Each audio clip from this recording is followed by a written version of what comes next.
On dit souvent que pour voir grand, il faut d'abord visualiser la grandeur.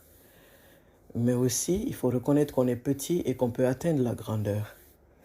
C'est parfois très difficile de reconnaître qu'on est petit.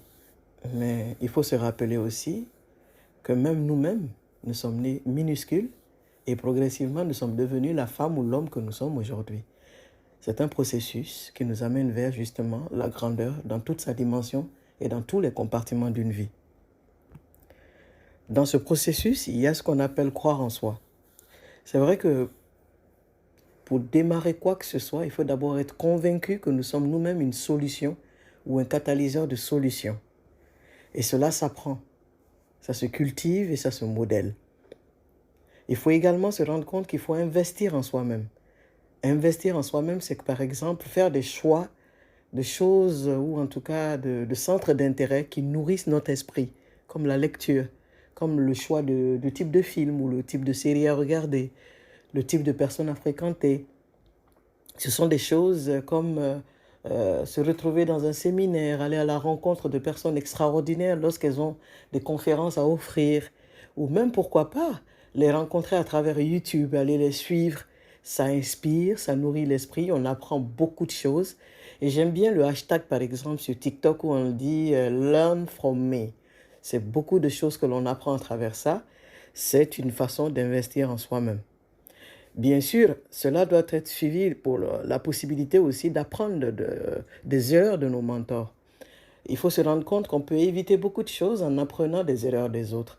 Et très souvent, l'erreur qu'on commet, c'est de penser qu'on doit commettre nos erreurs et ainsi apprendre la leçon. Il faut le savoir, on peut éviter beaucoup de choses en apprenant des erreurs des autres du moment où il y a des personnes qui ont atteint les sommets que nous voulons atteindre. Il suffit d'avoir le courage et l'audace de cultiver une relation avec ces personnes, même virtuellement, pour arriver justement à éviter des choses. C'est un peu comme l'éducation financière.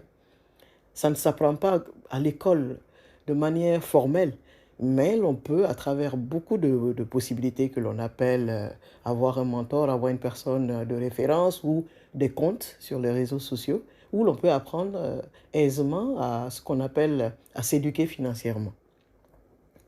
Le tout doit être aussi encadré par ce que j'appelle faire le ménage émotionnel. Personnellement, j'ai appris à faire le ménage émotionnel en choisissant de fréquenter des personnes que j'aime beaucoup, qui m'amusent, mais surtout qui m'amènent à me rendre compte que je compte. Je compte dans la vie d'une personne. Et ce ménage émotionnel, on ne peut pas l'atteindre sans prendre la décision de l'atteindre. Parce que le monde est fait de manière aujourd'hui à ce que beaucoup de choses, beaucoup d'informations nous atteignent négativement ou positivement. Mais de plus en plus, le négatif prend le pas sur le positif.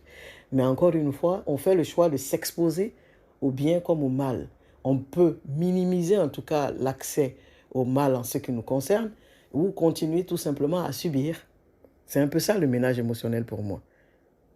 En tout cas, je vous souhaite une belle année à travers ces petits débuts que nous allons poursuivre.